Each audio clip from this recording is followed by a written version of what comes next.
Mis hermanos, ¿cuántos desean el día de hoy alimentarse de la palabra de Dios? ¿Cuántos desean gozarse de la palabra de Dios? Amén, amén, qué bueno, qué bueno. Y yo también, yo me gozo doble, porque me gozo preparándolo y me gozo entregándolo el día domingo. Así que mi gozo es doble y mi gozo es así, es realmente muy precioso. Humildemente recibir la palabra, atesorarla y tratar de entenderla, ¿verdad? Los niños tienen un tiempo juntos, ¿verdad? Los niños, los jóvenes también tienen un tiempo juntos. Disfruten en el nombre de Cristo, aprendan, ¿verdad? Así que gracias a las maestras que se esfuerzan muchísimo por educarlos también con este alimento espiritual que es la palabra de Dios. Vamos a continuar con el libro de Juan, amén, el libro de Juan. Vamos a entrar ahora al capítulo, gracias mi hermano, al capítulo 3, los versículos del 22 al 36. Ese va a ser nuestro texto el día de hoy, porque seguimos avanzando el libro de Juan y la verdad que nos gozamos muchísimo. Quizás algunos tienen la experiencia de leer la Biblia por partes, lo cual está bien. Lo importante es leer la Biblia, pero qué lindo que el Señor nos da la oportunidad de mirar la palabra de Dios desde el comienzo, y así vamos entendiendo lo que va ocurriendo y cómo nuestro Señor Jesús sigue caminando y sigue extendiendo su ministerio y su reino, ¿verdad?, donde quiera que iba. Por eso el día de hoy, este capítulo de Juan, capítulo 3, versículos del 22 al 36, he titulado Tu salvación viene de arriba, porque eso es lo que el Evangelio de Juan y el evangelista Juan está dándonos a conocer en este capítulo 3 de Juan. Vamos a leer desde el 22 al 36 y luego vamos a ir por partes. ¿Qué les parece si oramos para que el Señor nos guíe en este tiempo? El que quiere ponerse de pie puede ponerse de pie, el que quiere quedar sentado, pero no deje de orar. Padre mío, gracias te damos, Señor. Gracias por el poner con tu espíritu el querer y el hacer de reunirnos en esta tarde. Extrañamos a todos los hermanos, a tus hijos que no están el día de hoy aquí, por algunas razones. Pero Señor, donde quiera que estén, que tu bendición, que tu amor, que tu misericordia siga sobre ellos. Y que si alguno de ellos tiene la oportunidad de escuchar este mensaje el día de hoy a través de esta plataforma de Facebook, Señor, háblales a ellos también. Que tu palabra sea, Señor, el día de hoy ese bálsamo, ese remedio, ese consuelo, esa palabra de esperanza y sobre todo esa convicción en tu espíritu de que somos tus hijos y que tú eres nuestro Dios. Gracias te damos en el nombre del Padre, del Hijo y del Espíritu Santo. Amén y amén. Gloria a Dios. Ahora sí, mis hermanos, siéntense, pónganse cómodos, traten de no dormir, ¿verdad? Solamente vamos a gozarnos el día de hoy de la palabra. Dice en Nueva Versión Internacional, voy a leer algunas partes de Nueva Versión Internacional y algunas de Reina Valera, pero voy a leer todo lo que dice Reina Valera de estos versículos del 22 al 36. Dice esto: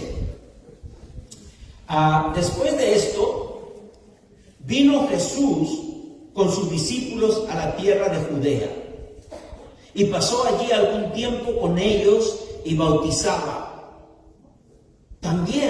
Juan también bautizaba en Enón, cerca de Salim, porque había allí muchas aguas, y acudían y eran bautizados. Porque Juan no había sido aún encarcelado.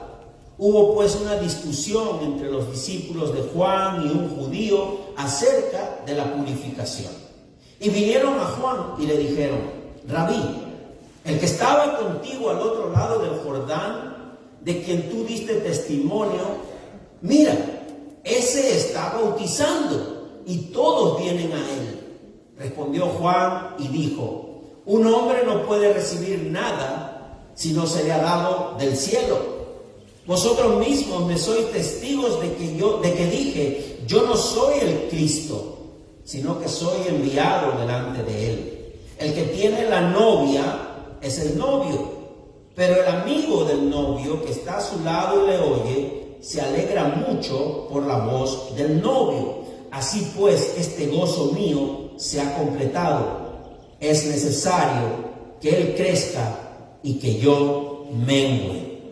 El que viene de arriba está por encima de todos. El que es de la tierra es terrenal y habla cosas terrenales. El que viene del cielo está sobre todos. Y lo que ha visto y oído, de eso testifica. Y nadie recibe su testimonio. El que recibe su testimonio, ese certifica que Dios es veraz. Porque aquel a quien Dios ha enviado habla las palabras de Dios. Pues Dios no da el Espíritu por medida. El Padre ama al Hijo y todas las cosas les ha entregado en su mano. El que cree en el Hijo tiene vida eterna, mas el que rehúsa creer en el Hijo no verá la vida, sino que la ira de Dios permanece sobre él. Palabra de Dios. Como ustedes pueden ver, hemos tratado en lo posible de mantener la fidelidad de la narrativa de Juan. Y ahora vemos desde el versículo 22, cuando Jesús termina esa conversación con Nicodemo, que fue lo que predicamos el domingo pasado, ahora dice que se va a otro lugar. La palabra empieza diciendo el 22, después de esto dice, vino Jesús con sus discípulos a la tierra de Judea. O sea, Jesús sigue avanzando, ahora se dirige a la tierra de Judea. Y bueno, parecía que este pasaje terminaba en el 30, porque después del 30 hay una división, pero en realidad no termina en el 30, sino que ese pasaje tiene su pausa en el versículo 36, donde el evangelista, Juan el evangelista, el que escribe este evangelio, es el que dice: el que cree en el Hijo tiene vida eterna, mas el que rehúsa creer en el Hijo no verá la vida, sino que la ira de Dios permanece sobre él. Que es el eco de lo que también está diciendo Juan el Bautista. Pero bueno, mis hermanos, aquí vemos que hay dos ministerios. Dos ministerios, digamos así. Ahora están apareciendo dos grupos. Uno del grupo de Juan el Bautista, que todavía no había sido encarcelado, que todavía no había sido asesinado, pero él mantenía su grupo y dice que él estaba bautizando.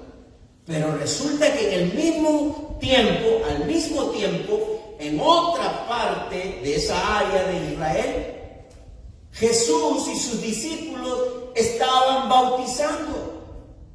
Entonces, cuando nosotros nos imaginamos del bautismo, hagamos un paralelo, porque no es el bautismo cristiano como el que conocemos ahora, como el que muchos de nosotros hemos tenido esa experiencia de bautizarnos en el nombre del Padre, del Hijo y del Espíritu Santo, y muchos después de haber confesado a Cristo como su Señor y Salvador.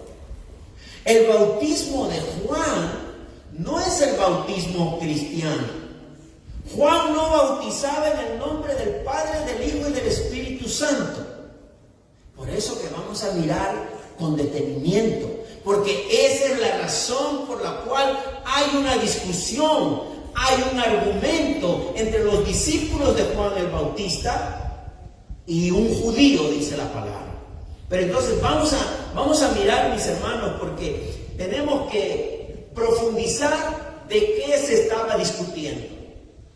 ¿De qué se estaba discutiendo? Porque cuando vemos estos dos ministerios paralelos de bautismos, tanto el de Juan como el de Jesús, ocasiona una disputa entre los discípulos de Juan y un judío. Entonces, ¿de qué se estaba discutiendo? ¿Y qué reclamaban? ¿Qué estaban reclamando? ¿Y cómo responde Juan el Bautista ante esta discusión y reclamo? Vamos a mirar nuevamente los versículos del 22 al 26. Ahora voy a leer Nueva Versión Internacional para facilitar un poco el lenguaje. Dice: después de esto, Jesús fue con sus discípulos a la región de Judea. Allí pasó algún tiempo con ellos y bautizaba. Ahí está la palabra, bautizaba. También Juan estaba bautizando en Enón, cerca de Salim, porque allí había mucha agua. Así que la gente iba para ser bautizada. Esto sucedió antes de que encarcelaran a Juan. Se entabló entonces una discusión entre los discípulos de Juan y un judío.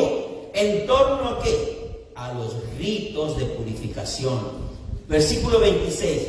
Aquellos fueron a ver a Juan y le dijeron: Rabí, fíjate, el que estaba contigo al otro lado del Jordán y de quien tú diste testimonio, ahora está bautizando y todos acuden a él. Esa es la queja. El Evangelio de Juan nos dice que mientras Juan bautizaba en Enón, Juan el Bautista, también lo hacía Jesús en Judea.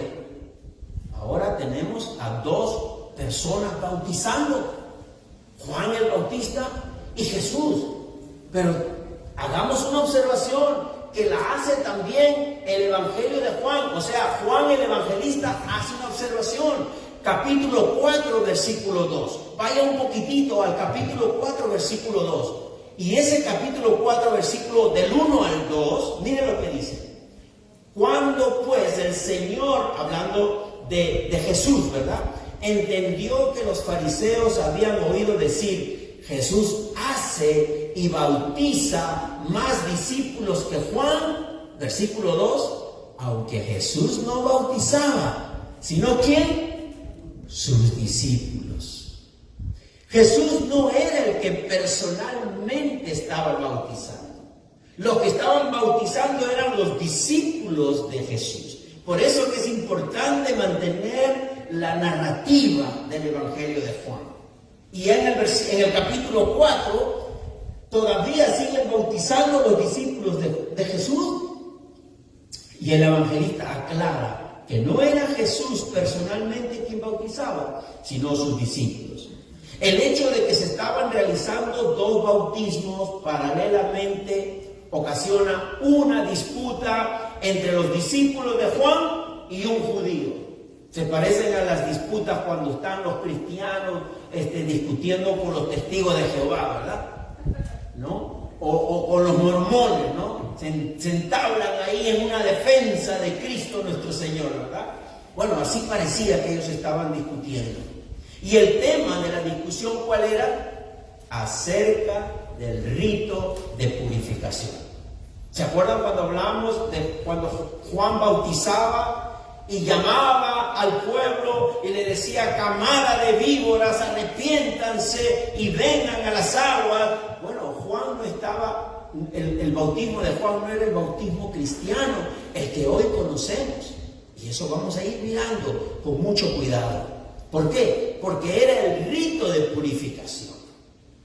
Recuerden que el pueblo de Dios todavía está en el antiguo pacto, todavía están en esa transición, saliendo de la ley para entrar a la gracia en Cristo Jesús. Por eso que no podemos desconectar el Antiguo Testamento con el Nuevo. Y Juan el Bautista era ese profeta del Antiguo Testamento en el tiempo moderno que estaba anunciando la venida del Cristo. Vamos a ir con detenimiento, vamos a ir al paso, porque es muy importante lo que estamos mirando el día de hoy. Entonces, nosotros también tenemos que preguntarnos en esta mañana, Verónica, Edith, mi hermana Miriam, todos tenemos que preguntarnos en esta mañana, ¿tiene ese rito de purificación que estaba haciendo Juan el Bautista, tiene el mismo valor que el bautismo cristiano? Esa es la pregunta que debemos hacernos. Porque si miramos a Juan bautizando, a Juan el Bautista, lo primero que se nos viene a la mente es el bautismo cristiano. Y no era el bautismo cristiano, era el rito de purificación. Entonces, ¿por qué digo esto, mis hermanos? Porque recordemos que desde el Antiguo Testamento, los judíos, el pueblo de Dios, practicaba el rito de lavamientos de purificación. Y no solamente eso, también de lavamientos del rito de purificación completo. Yo puse una figura ahí, quizás por la luz no se pueda ver, pero qué pena que no se puede ver por la luz. Pero eran como especie de piscinas, ¿verdad? De piscinas hechas así de piedra y de ladrillos y de barro, ¿verdad? Para que cada cierto tiempo venían los judíos y se metían en esas aguas como representación que se estaban purificando. De esa manera ellos salían de esas aguas ya siendo purificados. Pero ese era un lavamiento externo. El Antiguo Testamento nos muestra que la forma en la que ellos se consagraban siempre era de manera externa. Por eso tenían mucho cuidado en lavarse las manos, tenían mucho cuidado en esos ritos de purificación, tenían mucho cuidado de no comer chuleta, ni comer ni chicharrón, nada de esas cosas. Tenían cuidado, ¿por qué? Porque externamente ellos tenían que demostrar su consagración a Dios. Pero la pregunta siempre ha sido, ¿de qué sirve lo externo? ¿De qué sirve limpiar lo externo cuando lo interno está sucio? Y es por eso que el bautismo de Juan no era el bautismo cristiano, sino el rito de purificación, pero tenía un buen propósito, y vamos a mirarlo con calma. Así que a veces, no sé, como que siento un poquito como que me intimido porque los veo detrás de la máscara. No sé si se están riendo o están renegando de lo que estoy diciendo, ¿verdad? Yo veo movimientos ahí como que están hablando de este pastor, le está ahí. Pero vamos a ir al paso, mis hermanos. Gracias, mi hermana, por quitarse el tapaboca para ver que... Vamos a ver los ritos de lavamiento, porque era necesario que el pueblo de Israel se purificara.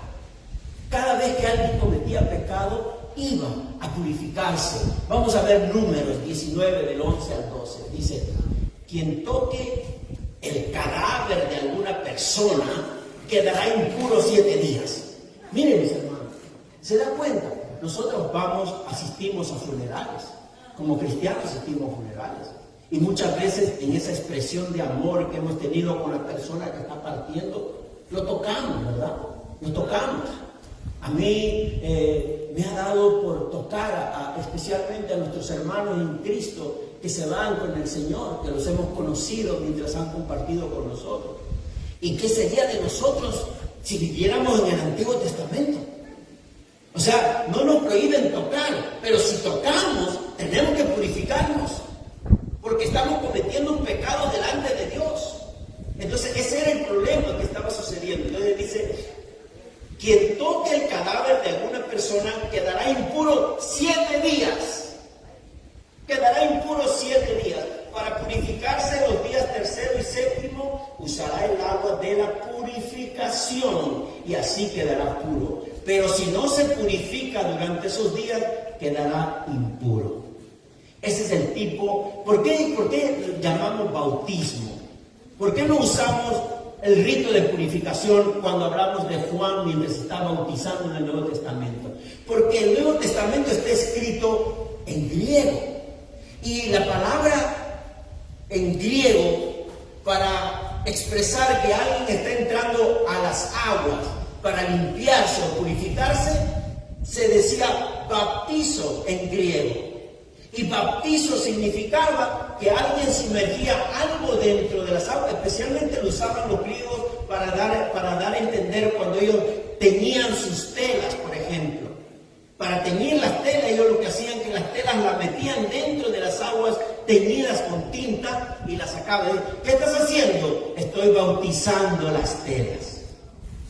En realidad la palabra bautismo está en el Nuevo Testamento porque viene del griego baptizo, que significa simplemente sumergir algo dentro de las aguas y sacar eso que estamos sumergiendo. Entonces, no que toda la palabra, no es que en todos los lugares la palabra bautismo significa el bautismo cristiano. O sea, vamos a ir organizándonos, porque recuerden que ¿quién da la orden para que se bauticen en el nombre del Padre, del Hijo y del Espíritu Santo? Jesucristo. Pero lo hace más adelante. Por eso que, mis hermanos, el día de hoy miramos con detenimiento, paso a paso. ¿Ok? Entonces, inclusive en los días de Pablo, todavía se hacía este tipo de ritos. Todavía se hacía. Hechos 21, mi hermano, del 22 al 24, dice, ¿qué vamos a hacer? Le dicen a Pablo. Sin duda, se van a enterar, Pablo, de que has llegado. Por eso será mejor que sigas nuestro consejo. Hay aquí entre nosotros 4 hombres que dice que tienen que cumplir un voto. Llévatelos, toma parte en sus ritos de purificación y paga los gastos que correspondan al voto de rasurarse la cabeza. Así todos sabrán que no son ciertos esos informes acerca de ti, sino que tú también vives en obediencia a la ley. O sea que Pablo está corriendo el peligro de que lo acusen de que es una persona que no está cumpliendo con las normas del Antiguo Testamento sobre la ley, sobre los ritos. Y le dice, mira, para que no te hagan nada, aprovecha que hay 2 personas que van a hacer sus votos, se van a rasurar la cabeza y todo externo, ¿se dan cuenta? Toda una religiosidad externa, pero métete con ellos para que no te hagan nada, para que vean que tú no eres contrario a la ley, sino que más bien eres partidario también del pueblo judío. Eso es lo que estamos mirando acerca de la purificación. Pero bueno, quizás la discusión que tenían los discípulos de Juan con ese judío que dice la palabra en los versículos del 22 al 26, se extendía en saber si era necesario tener 2 ministerios de purificación. Y si eran necesarios estos 2 ministerios de purificación, ¿en qué se diferencian? ¿Para qué tener 2 personas que están bautizando, uno por un lado y otro por otro lado? ¿En qué se diferencia?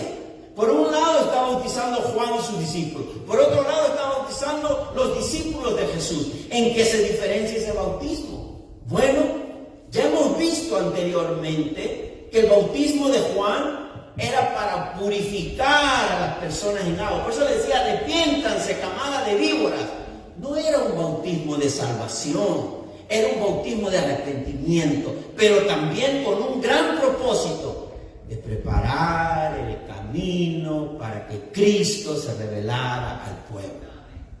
Y así lo dice Juan capítulo 1, del versículo 29 al 31. Vamos a retroceder por cuál era el propósito de Juan el Bautista de bautizar. El siguiente día vio Juan a Jesús que venía y dijo, he aquí el Cordero de Dios que quita el pecado del mundo. Este es aquel de quien yo dije, después de mí viene un varón el cual está antes de mí, porque era primero que yo, y yo no le conocía, mas para que fuese manifestado a Israel, por esto vine yo bautizando en agua. Ese era el propósito. Por eso estoy bautizando en agua, para que Jesús se manifieste al pueblo de Israel. Para que lo conozcan, para que sepan quién es Él. No es un bautismo cristiano, no es un bautismo de salvación. Era el rito de purificación, pero a la misma vez con el propósito de presentar, de preparar el camino para que Cristo se revele a su pueblo. Ahora el bautismo de Jesús y de sus discípulos. ¿Cuál es ese bautismo? Ese bautismo que ofrecían los discípulos de Jesús también era para purificar externamente al pueblo. También era para purificar externamente, pero con un gran propósito. El propósito de mostrar la necesidad que tiene ese pueblo, no solamente de purificarse externamente, sino de nacer de nuevo, de ser purificado interno. ¿Qué es lo que le dice Jesús a Nicodemo? Nicodemo ¿se imaginan cuántas veces se habrá bautizado Nicodemo? ¿Cuántas veces habrá entrado a las aguas de purificación? ¿Y qué le dice Jesús? Nicodemo, tienes que nacer de nuevo. Lo que nacen de carne son. Lo que nace del espíritu es. Entonces, no era el bautismo cristiano de salvación. Era eso, era un rito de purificación, pero con un propósito mayor.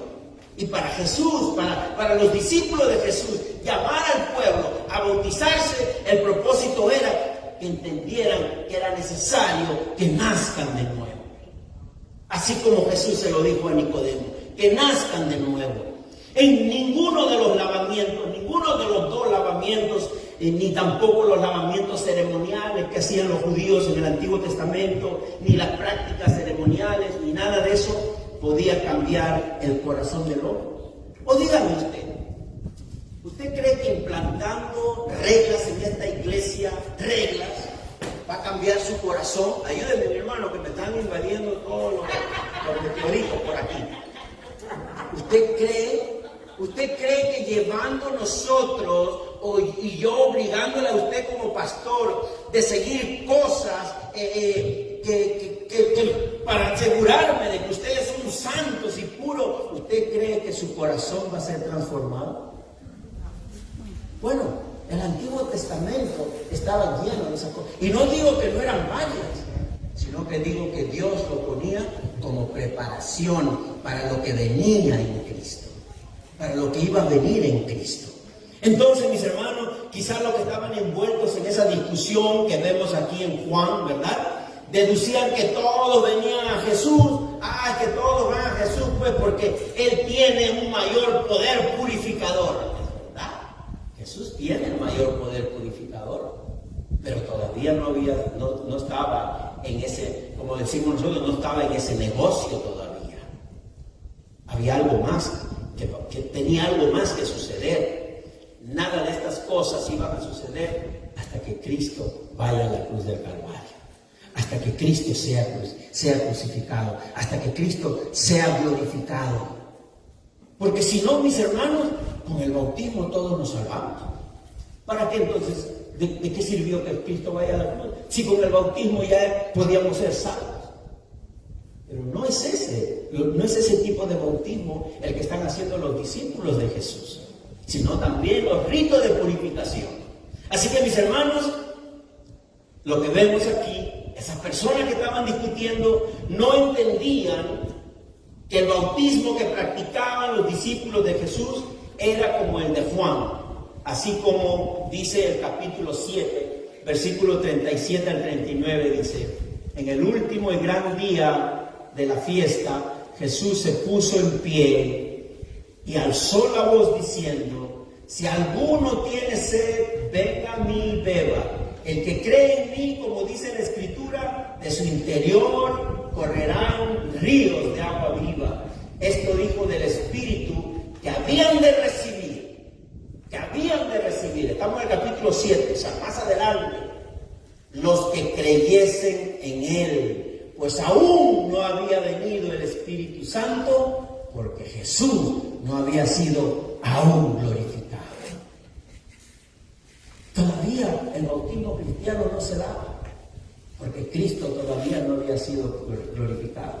Cristo todavía no había ido a la cruz del Calvario, porque por eso pregunto, si la salvación fuera por bautizarse, entonces Cristo fue a la cruz en vano. La salvación es por creer en Jesús. El bautismo viene como consecuencia de la fe. Pero bien, vamos a seguir, mis hermanos. El Espíritu Santo es el elemento fundamental para la fe de un cristiano, así como lo es para el bautismo. También para el bautismo. Mis hermanos, mis hermanas, en esta mañana tenemos que poner estas cosas en claro. Jesucristo todavía no había hecho la obra de redención en la cruz del Calvario. Todavía. Por lo tanto, esos dos bautismos que se estaban dando eran ritos ceremoniales, eran ritos de purificación, de arrepentimiento. Y Jesús fue bautizado por Juan, ¿se acuerdan? ¿Acaso Jesús necesitaba arrepentirse? ¿Jesús necesitaba la salvación? No. Él también se metió a las aguas del bautismo por parte de Juan. ¿Para qué? Justamente para mostrar su obediencia al pacto de la ley. Para mostrar su obediencia, él como judío y como hijo de Dios también se sometía a los ritos de purificación. Por lo tanto, Jesús fue bautizado como entrando a ese rito de purificación, pero Dios mostró lo que iba a ocurrir con cada creyente más adelante. Porque no solamente entró a las aguas para purificarse Jesús, sino dice que vino una paloma y se posó sobre él. ¿Qué representaba la paloma? La presencia del Espíritu Santo. ¿Y qué más ocurrió? Se oyó una voz del cielo que decía: mi Hijo amado, me complazco en él. Este es mi Hijo amado, en Él me complazco. Padre, Hijo, bautizándose, Espíritu Santo, presentes en ese bautismo. Presentes, denle un aplauso al Señor. Presentes en ese bautismo. Pero no era ese bautismo cristiano lo que estaba ocurriendo con Juan el Bautista y con los discípulos de Jesús. Por lo tanto, Jesús se sometió al rito de purificación como obediencia al pacto de la ley, hasta que venga el verdadero bautismo cristiano, que es el pacto de la gracia. El pacto de la ley es el rito de purificación y el pacto de la gracia es el que está entrando a las aguas, es por fe en Cristo Jesús, en el nombre del Padre, del Hijo y del Espíritu Santo. Y no solamente tiene limpieza externa, sino también limpieza interna, obrada por el Espíritu de Dios. ¿Se dan cuenta de la transición? O sea que el libro de Juan nos está llevando a esa transición. De ir mirando todo lo que ocurrió con el pueblo de Dios en el Antiguo Testamento, con el pacto de la ley, para venir ahora en esa transición, cruzando el puente para el pacto de la gracia en Cristo Jesús. Y en ese pacto de la gracia es que nosotros nos encontramos. Ay, porque si no podemos comer chicharrón ni chuleta, mis hermanos puertorriqueños van a sufrir mucho. Y los cubanos y los dominicanos y todos los latinos vamos a sufrir mucho. Por eso que nosotros ya no vivimos bajo la ley. Ahora, qué lindo Cristo. No vaya a adorar a Cristo solo porque por Él ahora usted puede comer chuleta, por favor. Pero por Cristo tenemos libertad, lo que hemos cantado. Hay libertad en el Hijo de Dios. Hay libertad. Libertad para adorar a Dios. Libertad para vivir como Dios quiere. Libertad para renunciar al pecado y seguir adelante en Cristo Jesús. Hay libertad en el Señor. Bendito eres. Por eso, mis hermanos, por eso que es necesario que sigamos creciendo como hijos de Dios. Por eso es necesario que cuando vayamos al Antiguo Testamento, que tantas cosas lindas vemos en el Antiguo Testamento, pero van a ser una carga y van a hacernos volver nuevamente a vivir en el tiempo de la ley, si es que no ponemos a Cristo en esas páginas del Antiguo Testamento. Si es que no ponemos a Cristo. Alguien me dijo una vez que Ezequiel decía, pero cuidado que si el justo pecare, va a perderlo todo. Es verdad. Así lo dice el Antiguo Testamento en Ezequiel. Pero entonces, ¿para qué vino Cristo? Justamente para salvarnos de esa realidad. Porque si no fuera por Cristo, mis hermanos, ¿dónde estuviéramos ahora? ¿Dónde estuviéramos ahora? No es por la ley que nos vamos a mantener como buenos cristianos.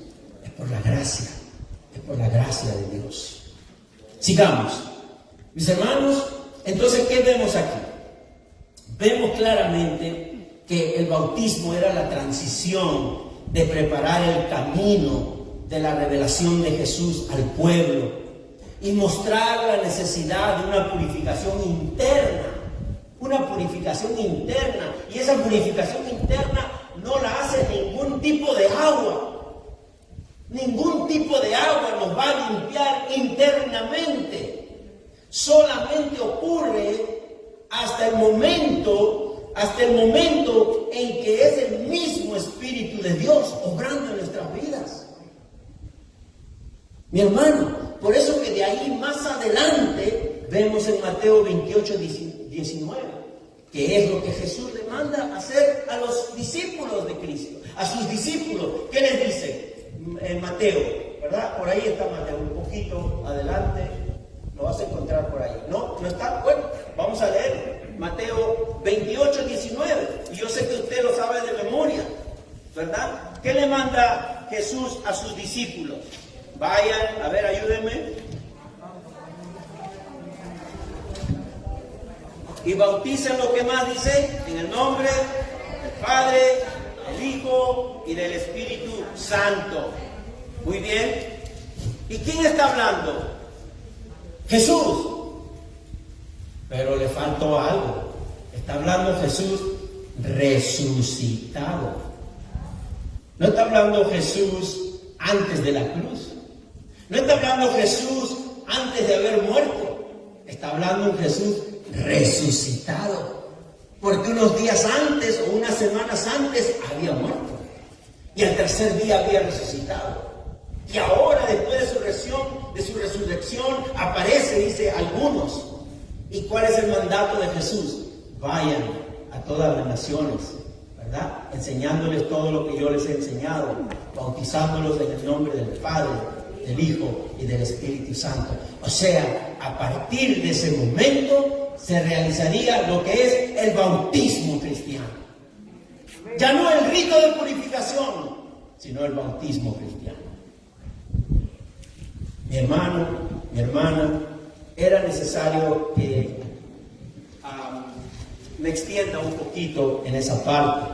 ¿Por qué? Porque aquí, como vemos, mis hermanos, este mandamiento de Mateo 28, 19 sale de los labios de Cristo resucitado antes de ascender a los cielos y se extenderá no solo a los judíos,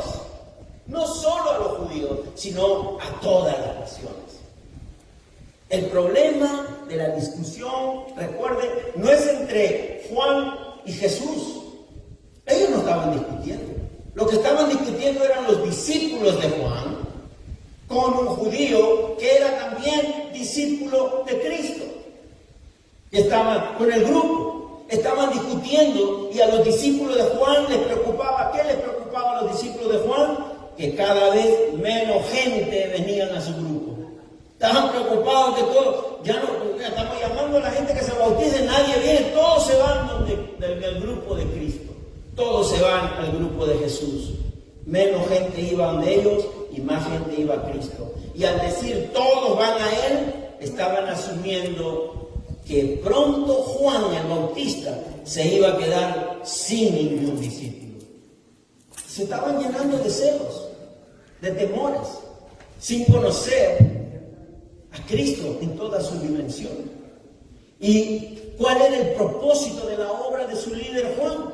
El propósito de Juan era justamente llamar a todos y llevarlos a todos a Cristo. Pero sus discípulos se llenaron de celo y no entendían el asunto. ¿Y cómo se están yendo todos para allá? Y mira, nos estamos quedando sin gente. No entendían el asunto. Y vamos a leer en los versículos 27 y 28 cómo Juan el Bautista responde ante esta discusión. ¿Qué dice Juan el Bautista, versículos 27 y 28? Ahí está bien, yo voy a leer el 27. El 28 vamos a dejar. Dice, vosotros mismos me sois testigos de que yo dije que yo no soy el Cristo. Juan el Bautista le responde a esos que vienen discutiendo el asunto de que muchos se están yendo, todos se están yendo donde Jesús, ya nadie está viniendo aquí, y ¿qué es lo que está pasando? Y Juan el Bautista responde y dice, vosotros mismos me sois testigos de que dije, yo no soy el Cristo, sino el que soy el enviado delante de Él. El que tiene la esposa es el esposo. Interesante porque Reina Valera del 60 dice esposo y esposa, habla de una relación de esposos. Pero Nueva Versión Internacional habla de novios. Bueno, no hay ningún problema con eso. Lo que pasa es que Reina Valera se está adelantando ya a las bodas del Cordero. Y Nueva Versión Internacional está tratando de aterrizar más en lo que es el novio y la novia, porque todavía Cristo no había partido ni había ascendido a los cielos. Pero vamos a hablar de eso dentro de un momento.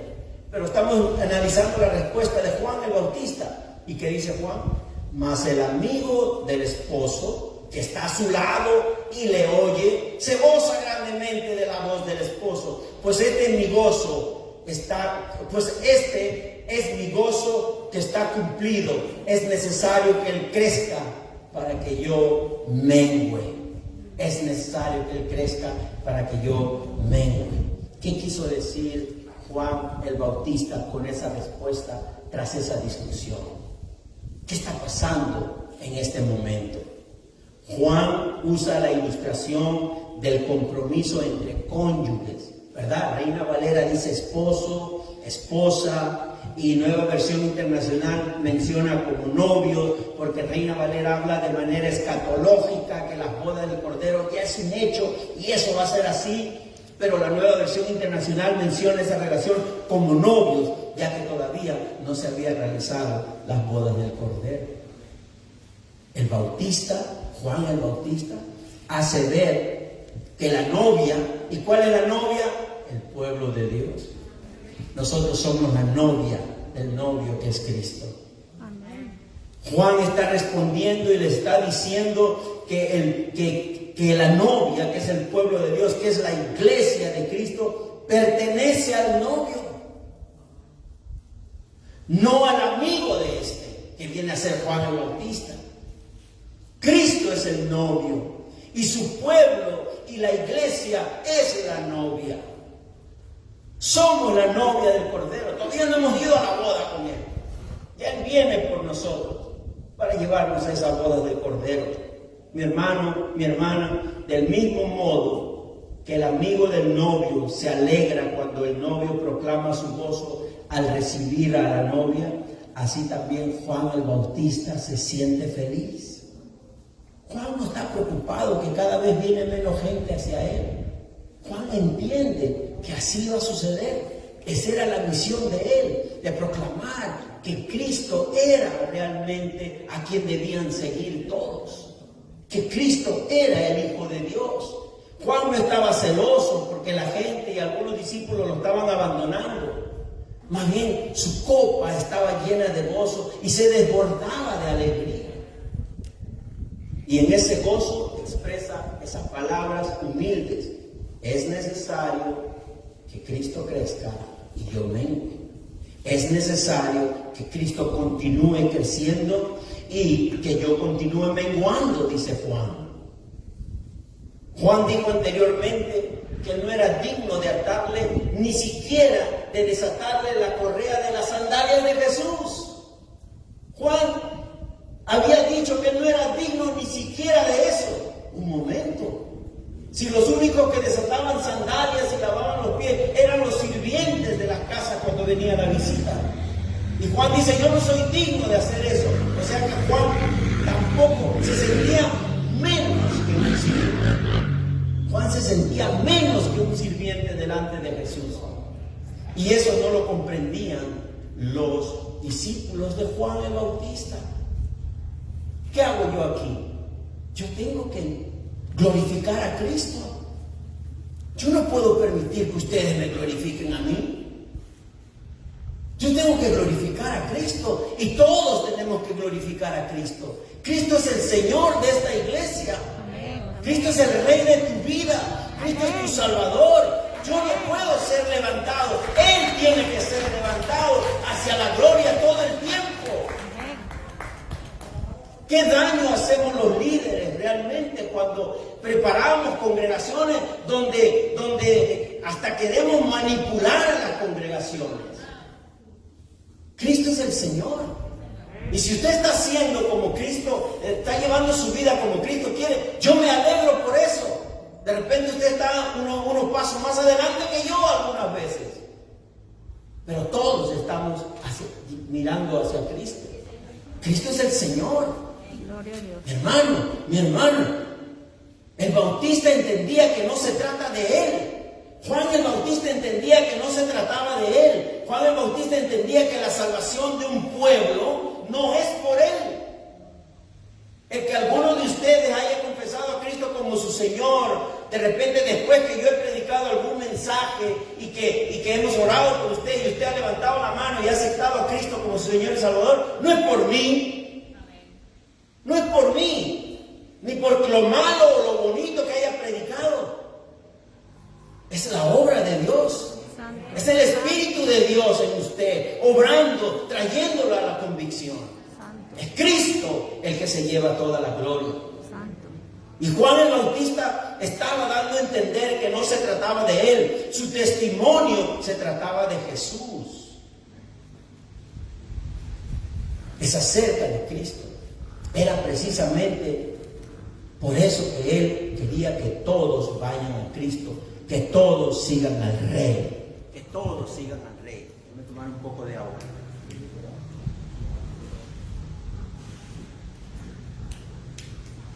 La pregunta esta mañana sería, ¿es tu testimonio cristiano? ¿Es tu testimonio cristiano acerca de lo que tú has hecho? ¿Es tu testimonio cristiano realmente se trata de ti? A tal punto que Dios te tiene que dar las gracias por haberlo aceptado. No, el testimonio cristiano se trata de nosotros, de que hoy Dios nos bendiga porque hemos venido a la iglesia. Yo fui a la iglesia por si acaso, tenía otros planes, pero fui. Así que, Señor, me estás debiendo una. ¿Se trata de ti o se trata de Cristo?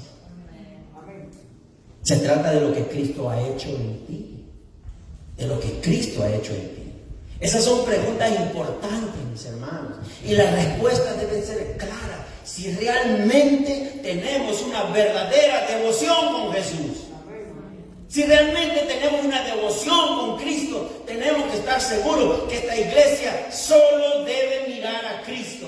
Solo debe mirar a Cristo, mis hermanos. Vivan por fe, convencidos que ustedes tienen toda la plenitud de la gracia de Dios en Cristo Jesús. ¿Y por qué? Solo por creer en Él.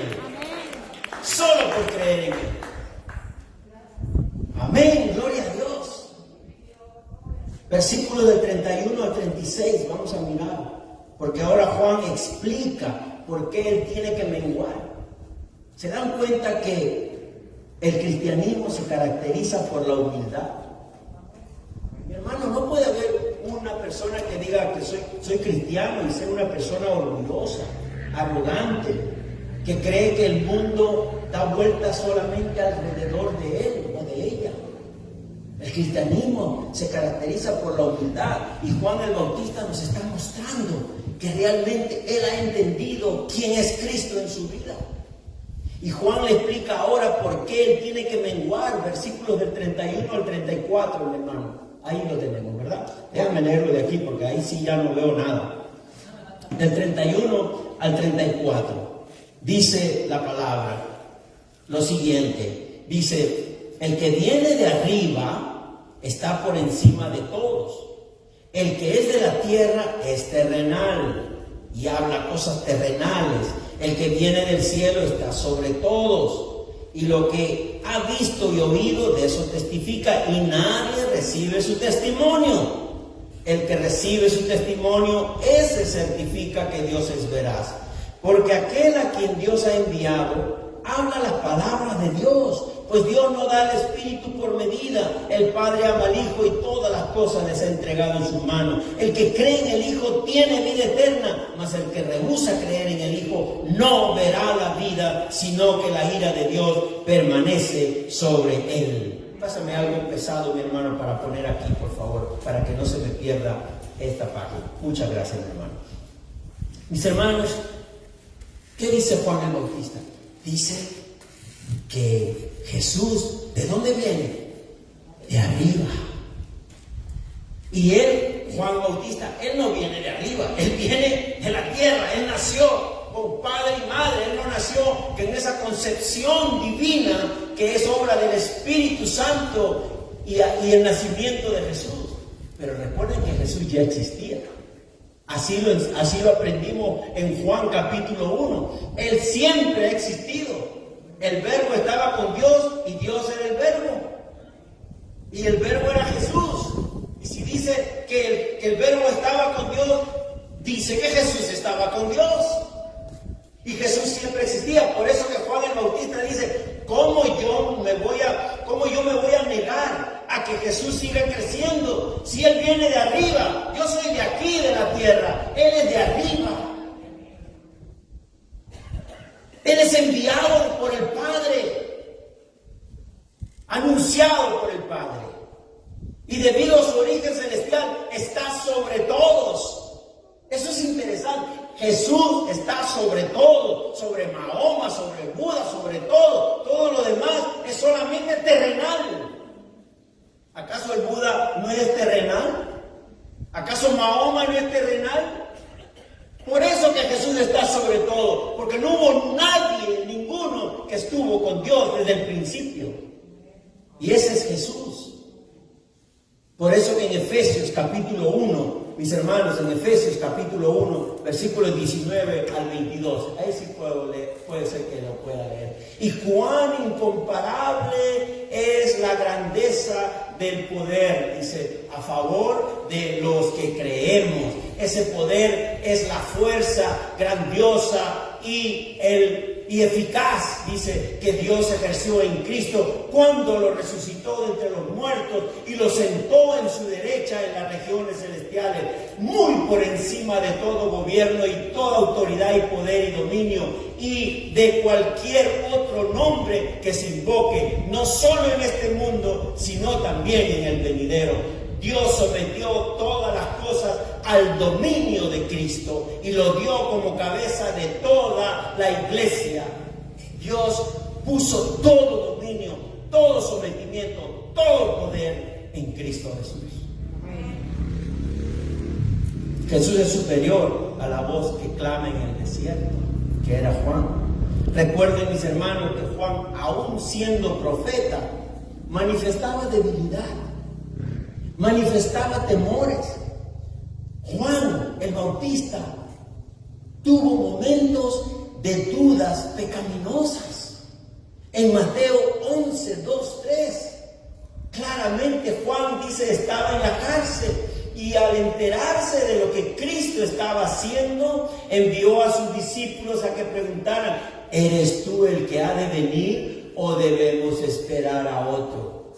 Empezó a dudar de Jesús. Habiendo defendido a Jesús anteriormente, ahora empieza a dudar. Claro que sí, porque es terrenal, porque es de la carne. ¿O acaso nosotros no dudamos también?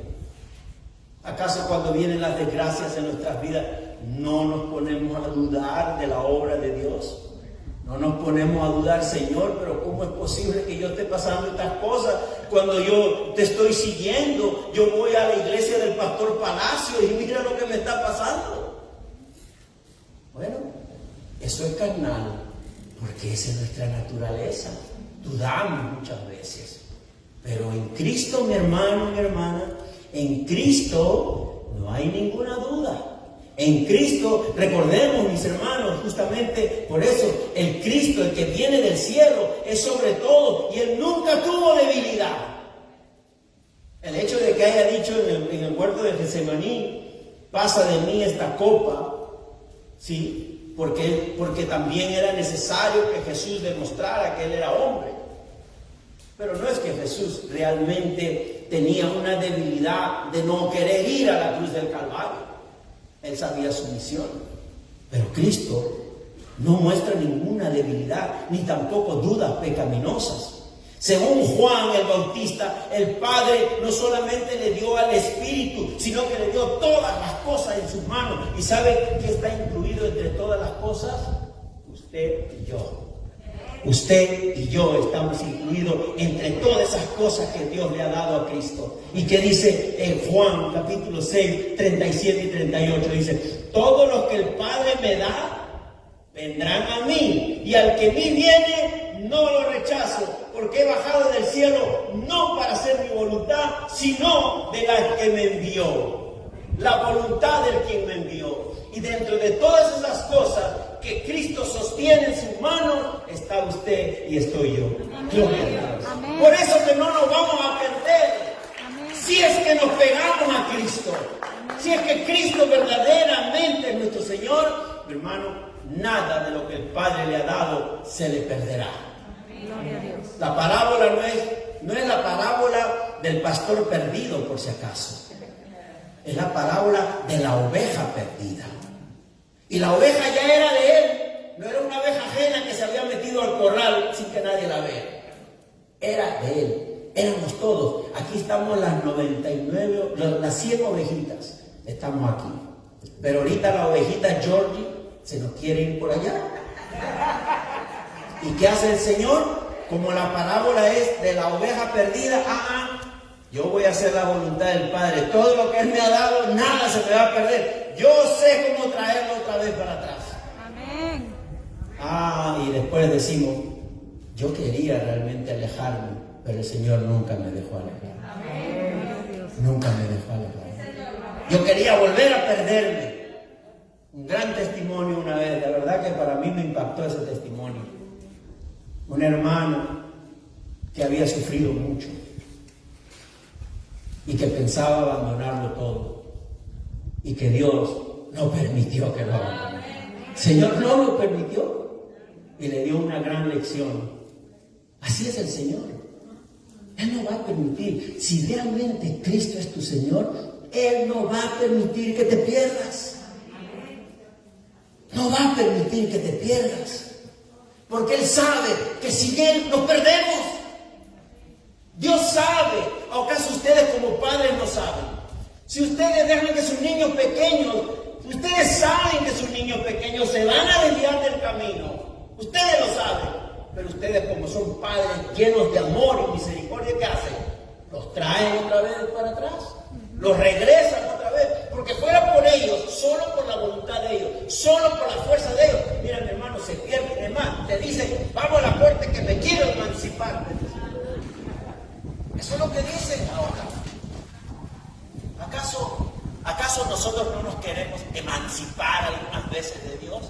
También. Pero el Señor no lo va a permitir. Porque si en verdad Cristo es nuestro Señor, eso no va a ocurrir. No va a ocurrir. Mi hermano, ahora tiene sentido cuando Jesús le dijo a Nicodemo que es necesario nacer de nuevo. O sea, es necesario nacer de arriba. La fe y la salvación es algo que desciende a nosotros. Mi hermano, mi hermana, la fe y la salvación es algo que desciende a nosotros. Desciende para favor nuestro. La fe y la salvación desciende desde lo alto para nosotros. No es algo que se descubre mediante el esfuerzo humano. Por eso que en el libro de Juan, en el Evangelio de Juan, dice que todos los que creen en Él, dice, son hijos de Dios y no por voluntad humana, sino por voluntad de Dios. La verdadera salvación es vertical, de arriba hacia abajo, no de abajo hacia arriba.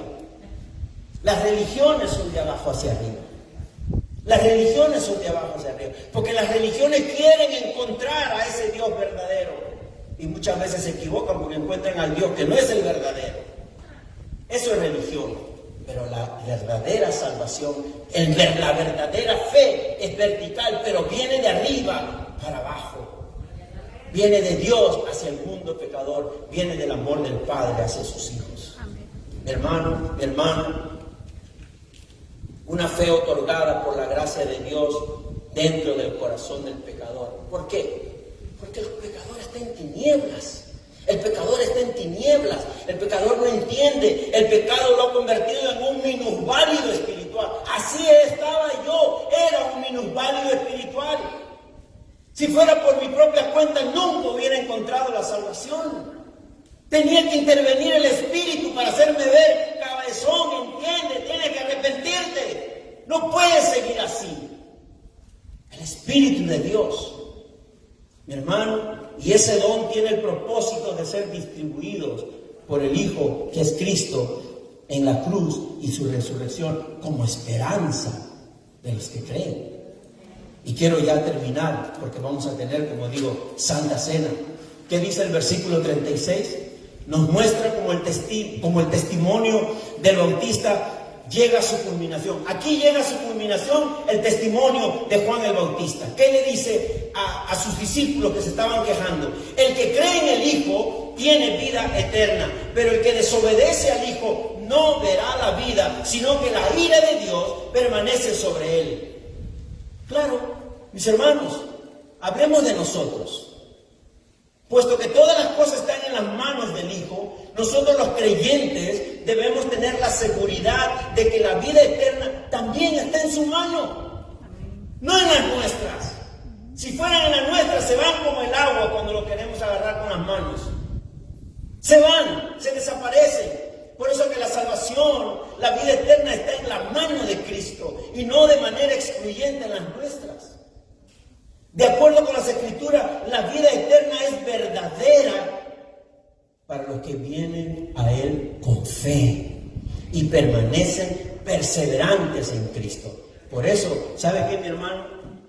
Nos toca seguir perseverando en la fe. Seguir perseverando, porque la lucha cada vez es peor. Cada vez nos vamos a sentir más aislados. Cada vez esta sociedad va a querer cerrar las puertas a la iglesia. Cada vez esta sociedad va a querer que renunciemos a Cristo. Cada vez va a ser peor. Por eso que nosotros tenemos que seguir perseverando. Y ya lo estamos viendo. Mi hermano, lo que pasa es que a veces estamos muy distraídos por todo lo que nos muestra la televisión o la radio. Pero ya está sucediendo. Y mi deber como pastor es decirle que ya están cerrando y tapando la boca de los creyentes, de los cristianos. Ya no podemos mencionar el nombre de Jesucristo. Y si eres cristiano, vas a terminar siendo un hereje en esta sociedad. Porque quieren que seamos discípulos del diablo y no discípulos de Cristo. Mis hermanos, ¿qué significa entonces nuestro bautismo? Significa que nos hemos sumergido y hemos ascendido desde las aguas, y eso representa la muerte al pecado y la resurrección a la nueva vida en Cristo. Tienes una nueva vida que se renueva cada día, mi hermano, mi hermana. El bautismo cristiano no tiene la función, mis hermanos, de salvar. El bautismo cristiano tiene la función de representar. ¿Qué representa? De manera visible y de manera externa la salvación que ya ocurrió en tu vida cuando eras enemigo de Dios, para ahora convertirte en hijo de Dios en el nombre de Cristo. El bautismo no salva. El bautismo representa que tú ya eres salvo, porque ya Cristo te perdonó.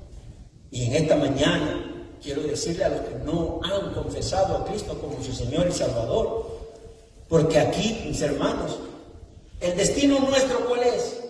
La vida eterna, los cielos, vivir delante del Señor. Ya no necesitarán ustedes a este pastor medio achinado por ahí. No, ustedes no necesitan ya al pastor. Vamos a estar todos juntos con el verdadero pastor de pastores, que es Cristo Jesús. Pero ese es nuestro destino, la vida eterna. Y en contraste con el destino de los creyentes, Juan el evangelista también habló del destino de los incrédulos. ¿Cuál es el destino de los incrédulos? La ira de Dios. Dice que la ira de Dios permanecerá sobre aquel que no cree. No es que va a venir la ira de Dios sobre ellos. La ira de Dios ya está sobre ellos. Entendemos. No es que ellos van a esperar el juicio para saber si son buenos o son malos, o si son santos o no son santos. Ya están condenados, como estábamos nosotros también. Nosotros no nacimos sin condenación. Nacimos condenados, pero en Cristo hemos sido salvados. Por lo tanto, mi hermano, mi hermana, la conclusión del testimonio del Bautista es realmente hermosa a causa de su clara implicación. ¿Qué dice Juan el Bautista? Recibe al Hijo de Dios con una fe viva y permanente y tendrás vida eterna.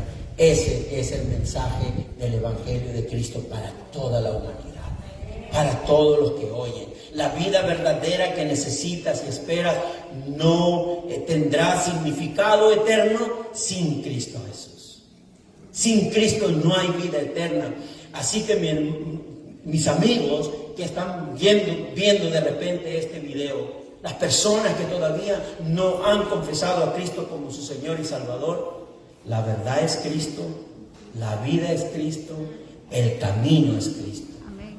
No mantengas tu corazón en rebeldía, endurecido por tu propio entendimiento, porque Dios dice esto de tu propio entendimiento. 1 Corintios 3, 18 y 19. ¿Qué dice? Dice que nadie se engañe. Si alguno de ustedes se cree sabio según las normas de esta época, hágase ignorante para así llegar a ser sabio. Porque a los ojos de Dios, La sabiduría de este mundo es locura. En esta mañana o en esta tarde, ¿verdad? El Señor nos recuerda, el que cree en el Hijo tiene vida eterna, pero el que rechaza al Hijo no sabrá lo que es esa vida, sino que permanecerá bajo el castigo de Dios. Abre tu corazón. Es tu oportunidad de aceptar con fe a Cristo Jesús. Lo que necesita tu alma lo tiene Cristo.